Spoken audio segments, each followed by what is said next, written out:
महाभारत की कहानी में ऐसा बहुत कुछ हुआ जिसकी कल्पना कर पाना भी मुमकिन नहीं था। इस श्रेणी में द्रौपदी का 5 भाइयों की पत्नी होना मुख्य तौर पर देखा जा सकता है। ईर्ष्या, धन संपत्ति का लालच, मानसिक भटकाव, प्रतिशोध की भावना, घमंड और मानसिक द्वंद्व सभी तत्व इस कहानी में मौजूद हैं। महाभारत की कहानी की अलग अलग विद्वान अलग अलग तरह से व्याख्या करते हैं। महाभारत से संबंधित कई लोकप्रिय कथाएं भी मिलती हैं। इसी श्रेणी में एक जामुन अध्याय जिसमें द्रौपदी अपने राज का खुलासा करती है। द्रौपदी 5 पांडवों की पत्नी थी, लेकिन वह अपने पांचों पतियों को एक समान प्यार नहीं करती थी।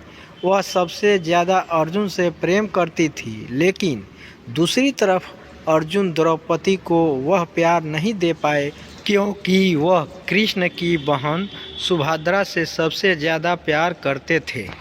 एक प्रचलित कथा के मुताबिक पांडवों के निर्वासन के 12वें वर्ष के दौरान द्रौपदी ने एक पेड़ पर पके हुए जामुन का गुच्छा लटकते देखा।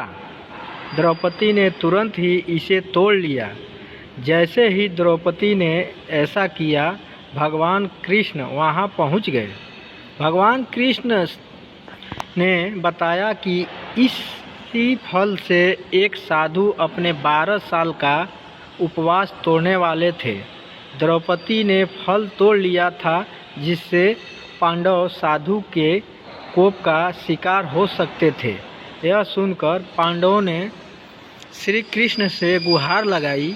भगवान श्री कृष्ण ने कहा कि इसके लिए पांडवों को पेड़ के नीचे जाकर केवल सच वचन बोलने होंगे। भगवान कृष्ण ने फल को पेड़ के नीचे रख दिया और कहा कि अब हर किसी को अपने सारे राज खोलने होंगे।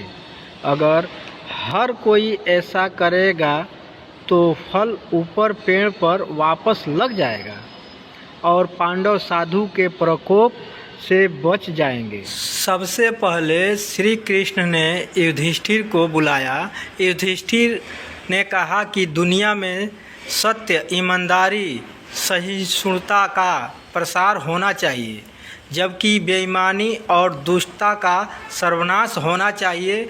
युधिष्ठिर ने पांडवों के साथ हुए सभी बुरे घटनाक्रमों के लिए द्रौपदी को जिम्मेदार ठहराया।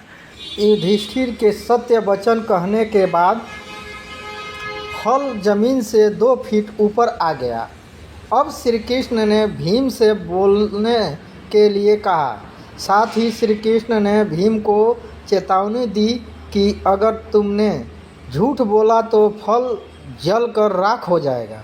भीम ने सबके सामने स्वीकार किया कि खाना, लड़ाई, नींद और सेक्स के प्रति उसकी आसक्ति कभी कम नहीं होती है। भीम ने कहा कि वह धृतराष्ट्र के सभी पुत्रों को मार देंगे।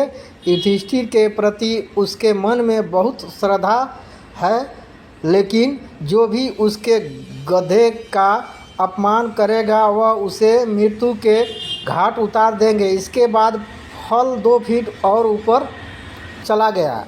अब अर्जुन की बारी थी। अर्जुन ने कहा कि प्रतिष्ठा और प्रसिद्धि मेरी जिंदगी से ज़्यादा मुझे प्रिय हैं। जब तक मैं युद्ध में कर्ण को मार नहीं दूंगा, तब तक मेरे जीवन का उद्देश्य पूरा नहीं होगा। मैं इसके लिए कोई भी तरीका अपनाऊंगा, चाहे वह धर्म के विरुद्ध ही क्यों ना हो। अर्जुन ने भी कुछ नहीं छिपाया। तब द्रौपदी ने अपने पतियों की तरफ देखते हुए कहा, मैं आप पांचों से प्यार करती हूँ, लेकिन मैं किसी और पुरुष से भी प्यार करती हूँ। मैं कर्ण से प्यार करती हूँ। जाति की वजह से उसे विवाह नहीं करने का मुझे अब पछतावा होता है। अगर मैंने कर्ण से विवाह किया होता तो शायद मुझे इतने दुख नहीं झेलने पड़ते।